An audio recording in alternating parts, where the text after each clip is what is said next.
فأنا ناصح لإخواني بالصدع بالحق تبيض وجوههم. السكوت في مسألة الحزبية يضرها، فاصدع بما تؤمر وأعرض عن المشركين. سلامي على دماج ورجالها والشيخ يحيى ودار العلم يا سعد بانيها. بسم الله الرحمن الرحيم. الحمد لله حمدا كثيرا طيبا مباركا فيه كما يحب ربنا ويرضى.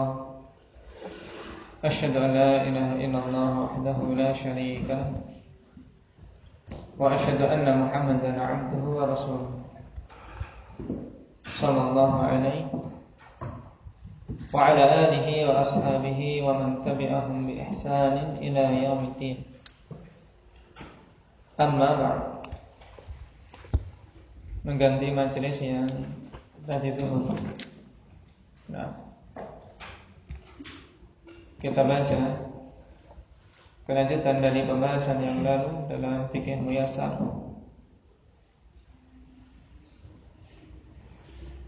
Telah kita lewati bahwasanya asal pada penunaian salat tatawwu itu secara apa? Dilakukan jamaah atau sendiri-sendiri. Nah, asalnya dilakukan secara sendiri-sendiri. Di antara salat tatawwu yang datang dari penunaiannya secara berjamaah, hendak Allah, tarawih dan istisqa. Adapun yang disebutkan di sini tentang salat kusuf, maka yang rajih apa? Hukumnya wajib, tidak masuk dalam tatawwu. Kemudian pada beberapa kondisi datang dalil juga yang Rasulullah SAW kadang-kadang melakukan secara berjamaah salat sunnah tersebut. Salat sunnah yang bagaimana ini? Adapun tarawih, nah sunnahnya secara berjamaah telah datang nas dalam hadis Abi Dzar.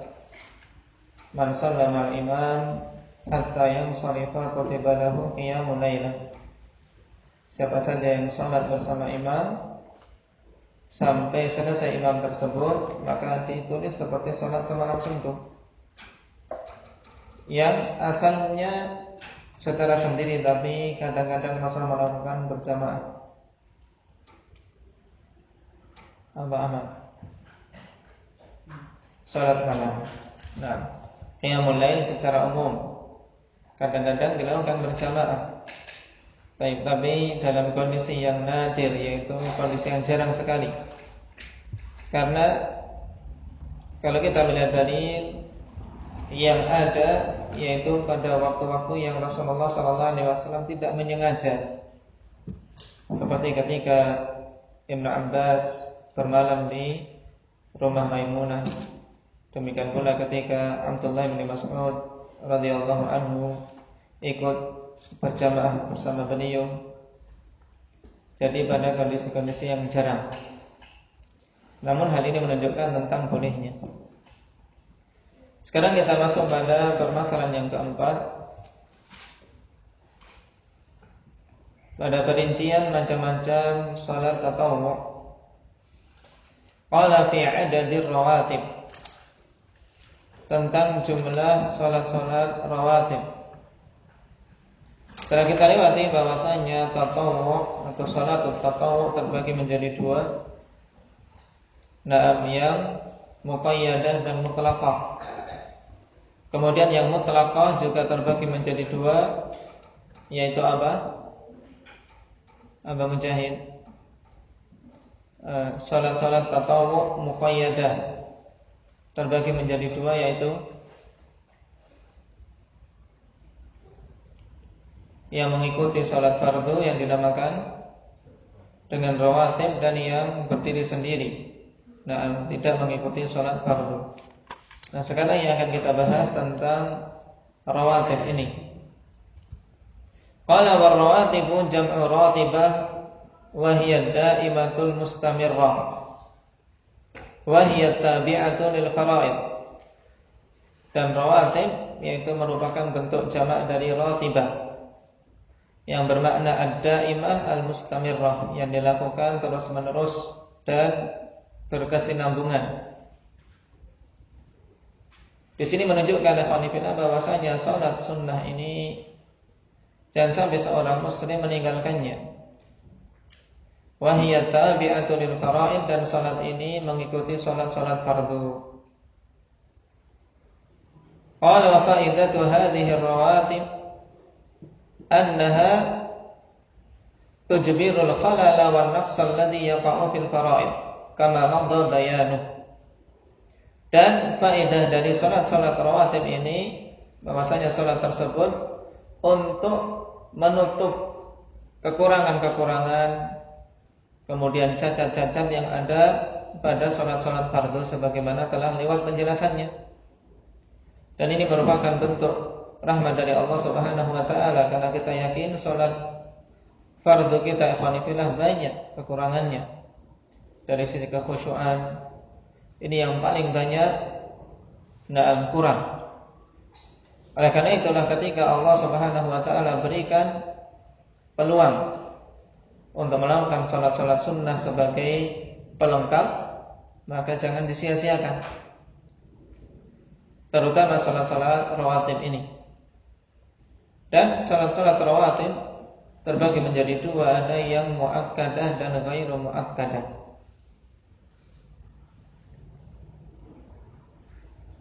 Qala wa 'adad ar-rawatibi 10 raka'atin, dan jumlah salat rawatib ini 10 rakaat, 10 rakaat.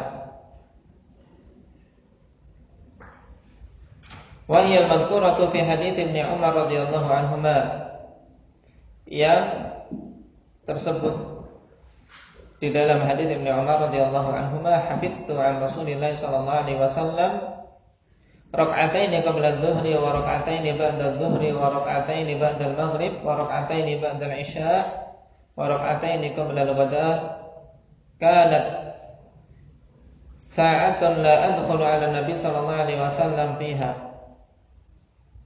فحدثتني حفصة أنه كان إذا طلع الفجر وأذن المؤذن صلى ركعتين.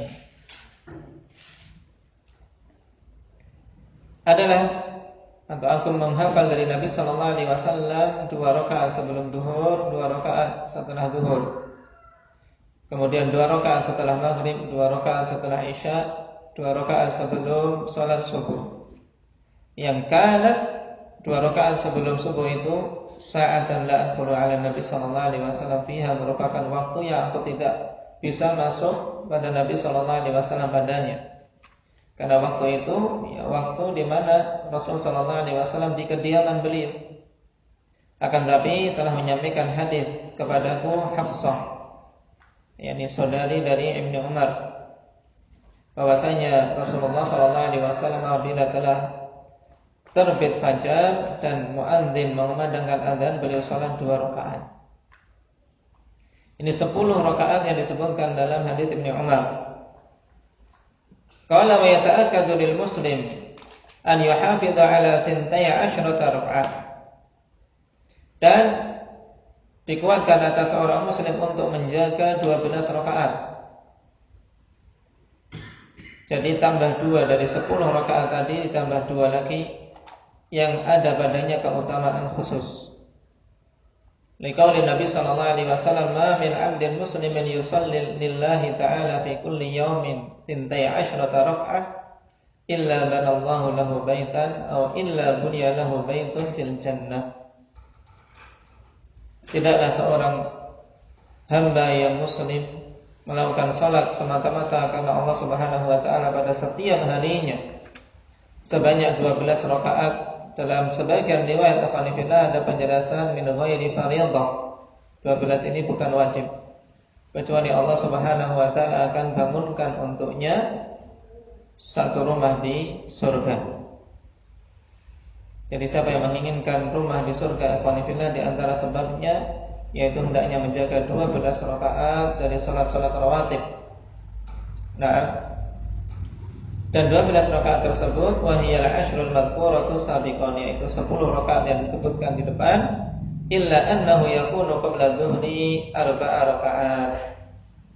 Nah, kecuali bahwasanya pada hadis yang kedua ini untuk sebelum zuhur ada 4 rakaat sehingga jumlahnya 12. Jadi dalam hadis Ibnu Umar 10, sebelum zuhur 2, setelah zuhur 2. Dan ditambah lagi, pada hadis Ummi Habibah yang diriwayatkan oleh Imam Muslim bahwasanya sebelum zuhur 4. Sebelum zuhur 4 ini ada keutamaan khusus di mana seorang yang menjaga dan senantiasa melakukannya pada keseharian dia, salat-salat sunnah yang 12 rakaat tadi, salat-salat rawatib yang mengiringi salat wajib, maka Allah Subhanahu wa taala akan bangunkan untuknya rumah di surga. Sehingga jangan sampai kita meremehkan hal tersebut. Selain sebagai penutup kekurangan-kekurangan salat fardu, juga keutamaan yang besar, keutamaan yang besar. Manusia di dunia mereka terkadang jauh-jauh hari memikirkan rumah, bagaimana bisa punya rumah sendiri. Bekerja siang malam terkadang pengen punya rumah sendiri, tapi masih saja kontrak terus. Masih saja kontrak. Dan ini yang hendaknya dipikirkan, bagaimana kita punya rumah di surga kelak.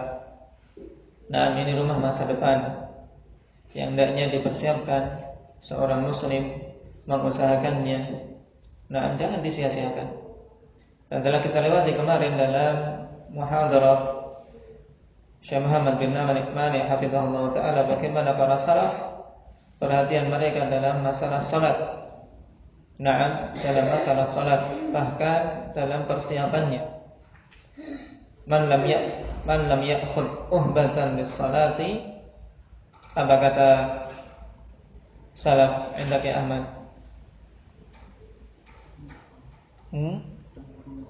Lam takun waqfaraha.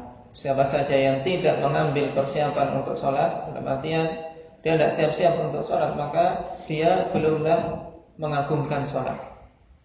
Sa'id bin Musayyib 30 tahun tidak pernah azan dikumandangkan, beliau masih di luar. Dalam Syiar A'lamin Nubala 40 tahun. Tapi menunjukkan mereka betul-betul memuliakan sholat. Yang kita akui akhwanillah, dari sini kita jauh. Namun kita mengusahakan, karena perkara ini perkara yang pertama kali Allah Subhanahu wa taala mintai hisab. Dihitung pertama kali tentang salatnya dan menentukan amalan-amalan yang lain. Nasallallahu azza wa jalla an yuwaffiqana lima yuhibbu wa yardah, walhamdulillah. Waktu yang tersisa digunakan untuk murajaah, terutama athar-athar yang insyaallah nanti kita murajaah di ba'da maghrib. Subhanakallahumma wa bihamdika, asyhadu